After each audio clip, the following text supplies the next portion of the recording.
Welcome back to How to Be a Better DM, the official podcast of Monsters.rent. I'm Justin Lewis. And I'm Tanner Wayland. And we are here to help you tell better stories for yourself and your players as you dungeon master sessions of D&D, Dungeons & Dragons. We'd like to give you some quick announcements. We actually have one before the show, and then after the show, if you want to stick around, we have some more announcements then as well. But first, let's talk about this. Tired of being alone? Are you tired of not having any of your players understand you? Are you tired of never truly belonging? Well, you're in luck. All you need to do is join the Guild. The Guild is a unique and exclusive experience that is only open to Dungeon Masters. It is a full community focused on helping ease your DMing burdens. Want to meet other DMs? Join the Guild. Want to discuss your homebrew ideas with people who would appreciate it instead of just telling your cat? Join the Guild. Want to find a place where all your wildest dreams will come true? Join the Guild. Go to monsters.rent/guild and sign up today for free. Wait, that can't be right. Chuck, can you check this again? Is this supposed to be... What? Oh, they're serious? It's free? Oh, okay. All right. Yes, go to monsters.rent/guild and sign up today for free, even though they are crazy for giving this away for free. Common side effects may include burping, sneezing, laughing, breathing, hearing, listening, tasting, farting, critting, sarcasm, and in extreme cases, explosive diarrhea. Awesome. With that out of the way, we can get into today's show. Hi there, listener. This is Justin Lewis, and I have here Tanner Wayland with me today. Say hi, Tanner. Hi. And today on How to Be a Better DM, we are going to talk about sort of a niche topic, one that I think a lot of people struggle with without knowing they struggle with. So let me paint a picture for you. It's session 0, right? And you've finally gotten all your PCs in the same room. We'll say it's a tavern, right? They're sitting at the same table. A few of them know each other, so you have 2 over here that know each other, 2 over there, and 2 over there. But like happens with most groups, your players start saying, oh, well, my character's mysterious and untrusting of other people, and you have to prove yourself to me. Except every player in your party is acting like that. So the question that we're going to answer today is, how do you get your players, or at least your PCs, to start treating each other like friends and to start wanting to travel together and to view themselves as a party? I think that is one of the most difficult things to do in session 0 or in a one-shot, especially if you as the DM don't outright say, you guys have been traveling for a while, you are already friends. So, naturally, let's get that one out of the way. The simplest way to do that, specifically in one-shots, is just to say you guys are already friends. You have a long history. You don't need to worry about that. That method doesn't really work when it comes to long-term campaigns, because the whole point of the campaign is to see how your party integrates and becomes solidified and galvanized, right? So we'll get that one out of the way, but Tanner, any initial thoughts? My initial thought is that, like you were saying, it's not as clean of a process as you'd like. It's not as clear cut, because not everyone has a Fellowship of the Ring type situation where they all gathered for one reason, and then everyone who joined it volunteers, and it's like, oh, you have my axe, that kind of thing. Most of the time, it's like, oh, they just happen to be in the same town together, and then this event happens, a party of orcs attacks the town. And as much as we'd like to believe, we like to skirt over the fact that they're like, oh, obviously these people band together to go fight the orcs. It's like, not everyone does that. Some people, when they see trouble, they just, they get out of town, but that's why the inciting incident is so important. And also, you have to have kind of external factors that tie them together. For example, if they are in a town, like let's say that they're there for a festival, right? And I'll keep with my example, and an orc attack happens. Instead of just assuming that the players are going to fight together, what you could do is have an initial fight in the plaza, or in the town square. And of course, everyone's fighting there because all the players just happen to be there and stuff. But then after that, you could have it be like, oh, everyone else that wasn't a town guard deserted except for you guys, and the mayor sees that and kind of like specifically puts you guys together, right? Like inciting incidents like that, you kind of need that initial moment of obligation or obligated partying in order to then later build on that and hopefully make some more connection, if that makes sense. Yeah, that makes total sense. And actually, let's kind of put this into an example. So let's use the example of our homebrew one-shot that we're working on with Rob from New York, Rob Van Auken, or no, wait. Is that his DM name or his real name? I think that's his real name, right? That's his real name. Yeah. Yes. Roderick Van Helm. Roderick Van Helm Yes. is his DM name. Anyways. So for our one-shot, it's called For Whom the Bell Tolls, the Chimefell Ceremony, right? And thinking about this inciting event, the way I don't want to give too many spoilers away, but essentially your party comes to a town, participates in festivals and trials to win awards to kind of become a new ceremonial figure that protects the town in a sense, but also protects reality in a sense from like an encroaching dimension. And at one point, a leader of the monastery hosting the event turns and basically summons the big bad that everyone was trying to keep out, right? So I think in this case, to kind of give an example to what Tanner just said, an inciting incident could be this session. Like this could be your session 0. All the players come from different places to participate in the Chimefell ceremony and possibly gain the award, right? Become that ceremonial figure.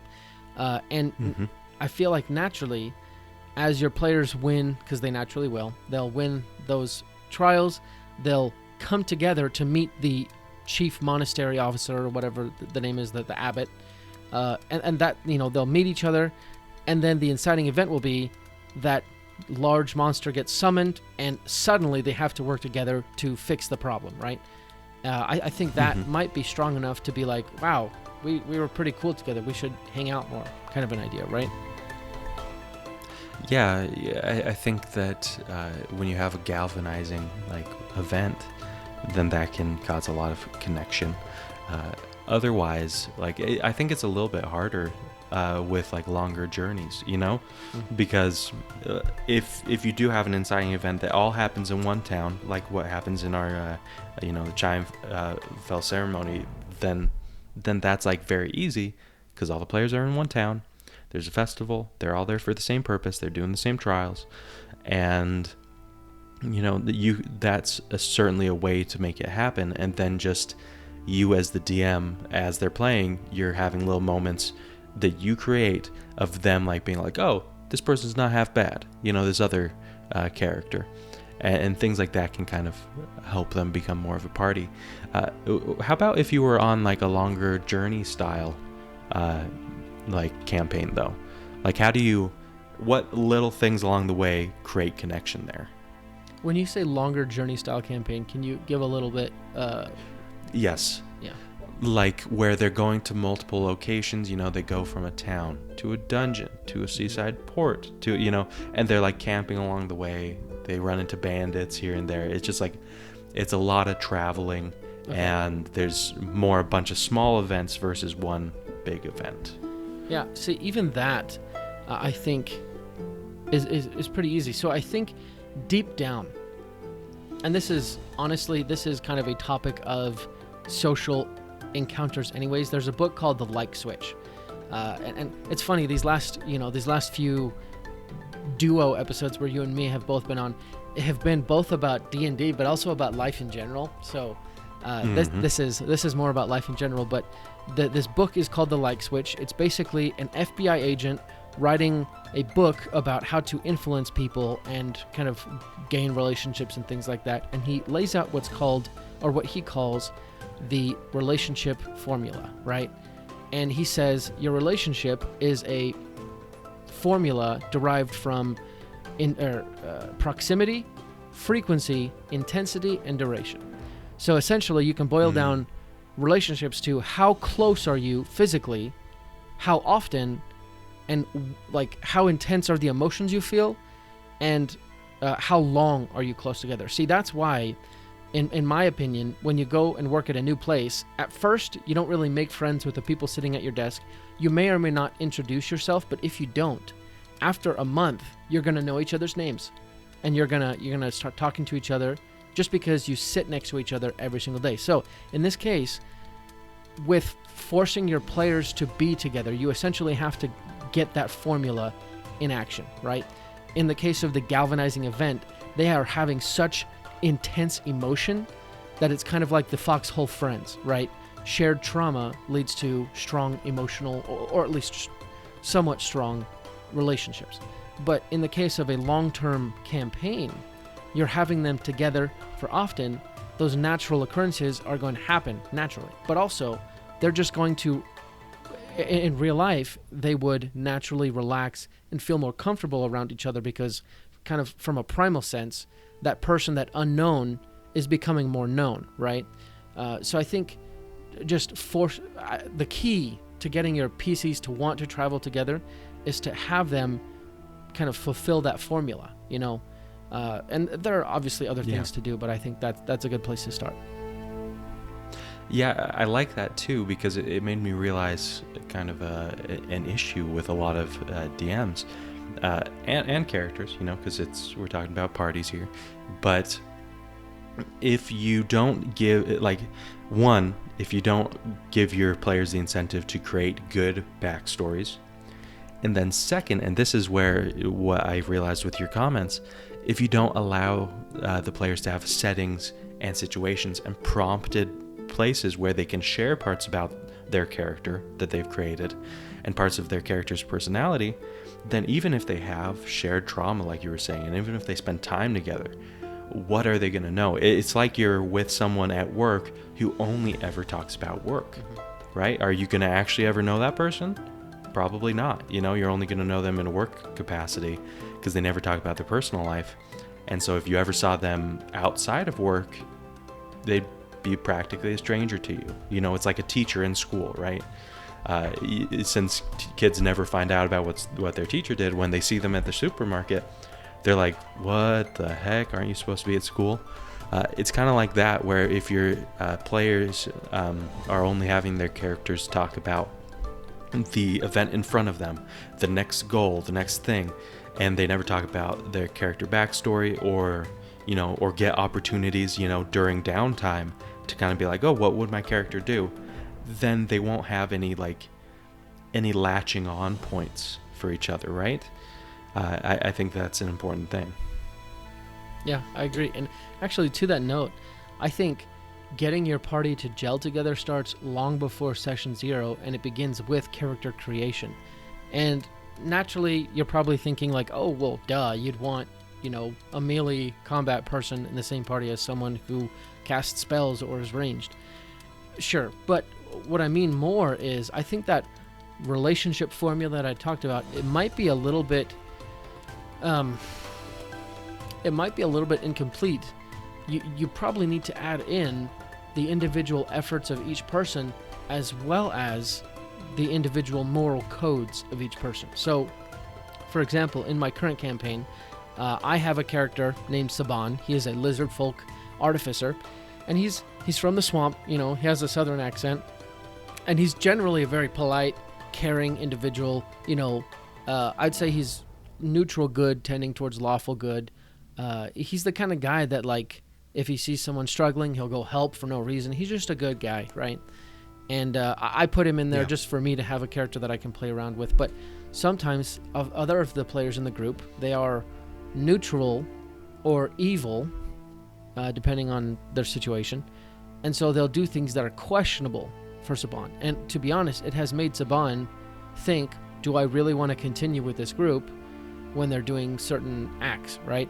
So I think you need to make sure that your character creation will not spawn characters that act in ways that are diametrically opposite of one another. If you have two characters that spend lots of time together in incredibly intense emotions, but they disagree with each other about the basic standards of life, they will probably come to hate each other, and that's how you get villains, to be honest. Yeah, exactly. You have to have during character creation, you have to create characters who would, in any world, be willing to like spend some time around each other, right? If it's like, oh, this is just such a big event that they have to spend time together. That I mean, that's okay, but you're not going to have as much of a gelled party as you need. One thing I realized is that you have to have like little incidents are a great way, even better than I think bigger incidents, for your characters to gel, right? Let's say that you're in a town and your characters are at a tavern, and everyone's giving them the stink eye, and the innkeeper is actually overcharging them, and they see it because everyone else, like when the innkeeper is like gives them the tab, essentially, like the player's tab is like 3 times higher, right? That's like such a small thing, and you don't think that would like help a party gel, but guess what? That's a perfect incident to really reveal people's like characters, because unlike a big bad where it's like, oh, everyone just hates these, like what do you do about the local innkeeper who you can't just, well, you could just massacre, but like most people are going to try and find other solutions, and that's where you're going to see each individual character's personality, but then they'll have to work together and be like, hey, what do we do? Because you want to murder this innkeeper, I want to just steal from him. And then the priest over there just wants to, turn the other cheek and leave, If you don't have small events like that, where people feel cheated, people feel like their trust was betrayed, people feel disappointed, then they can't flesh out their character, and they also can't make moral decisions between characters, which is where a lot of that kind of connection comes from, Agreed. I think when it comes down to it, you in some way, either physically or emotionally or spiritually, I guess, you have to separate your characters and kind of have them secluded together. And another example I want to use is in the one-shot I'm doing on April 29th for listeners of this podcast, and it's actually going to be the starting session for the next campaign I do with my group in my homebrew world of integrity. The characters will essentially be on a cruise ship, and all the characters will be in the same hallway, and they're going to be the only people in there aside from maybe 1 or 2 other NPCs that are salient to the story. And by doing so, they'll essentially be forced to sit at the same dinner table, because that's what you do at a cruise ship. You have an assigned dinner table, essentially. And like they're going to be assigned to sit next to each other. They have to talk to each other, and they'll get to know each other that way. One other thing I've noticed, though, and this is thinking of Critical Role, this is thinking of High Rollers, their Aroas campaign. Usually, they'll have a couple session zeros with just a few of the players. So, for example, in Critical Role, their most recent campaign, Sam Regal and I believe Taliesin Jaffe, their characters were kind of grouped together. I don't remember their names, but essentially when they came to session 1, those two had already formed their relationship and chosen to kind of travel together. So when you have that, you have smaller groups, smaller parties, it's a bit easier to kind of galvanize them together, because instead of having to make ties between 7 players, you're only having to make like 4 ties, right, between smaller groups. And I think that's a very powerful way to also do this, though it does take a little bit more time and a few more sessions. Yeah, agreed. I think that starting grouping mechanic, whether it's like, oh, they all wake up in a prison cell and they're all in one, or like you said, I love the cruise idea. I think that's going to be very fun. I think there's multiple ways that you can do that, and then that gives you the time, like it's natural, but it also gives you time later to build those deeper connections, as the journey goes on. I also think that something that helps is to provide incentives for good character sharing and interaction, right? Like everyone knows about, a common practice is if players are traveling and they do a campfire every night, a classic thing for DMs is to touch base with the players at the campfire, be like, okay, what do you do? Oh, you're sharpening your sword? Cool. Do you talk with anyone? And then when players decide to talk with someone, maybe about the events of the day, maybe about their past, then a great way to incentivize people is to be like, oh, that's wonderful. Here's a point of inspiration for you, that you can use later. I love that role play. And, I think that there's that. I think there's also other more material ways where you can, give them a bonus on the help action, right? For the next 24 hours or something, right? By having good role play. I think honestly, when it comes to having players gel together, if you have a good start, like a good inciting incident that groups them together, and then later, if you're able to give them that frequency, that openness, and incentivized, sharing, then I think you're going to have a great time, and your players are going to feel like they have a much deeper party connection, which is the goal, right? Yeah. Sorry, before, I think either I froze or you froze, so I didn't hear part of it, and then it just stopped, so if I acted weird, that's why. I was like, but I'll keep going. No, sorry, Tanner. The last thing I'll share is, along with incentives, you can incentivize them even within the story. So every player, every character should have goals and a drive, a motivation to do something. You can align some of those goals and motivations so that way, a few of the players want to do the same thing. So, I'm not going to give any spoilers about the cruise ship, but suffice it to say, at the end, all the players' motivations will align because their choices will be significantly decreased. And I'm excited to see what people think about that. But anyways, any last words, Tanner, that you'd like to share before we sign off? I guess my last thing would just be an encouragement to make sure that your party gets meshed, because it's easy to just play without really working towards that. But you will feel a difference when the characters within the story have specific things they can say about other characters. Like, oh, I've been through this with that other character. I would never leave him alone, Mm-hmm. Things like that, they add a lot of flavor, they add a lot of realism and emotional depth to a story that could be very surface level otherwise. Agreed. Well, thank you, listener, for sticking in with us. We'd love to have you back next week to hear another episode of How to Be a Better DM. But until then, let's go ahead and roll initiative.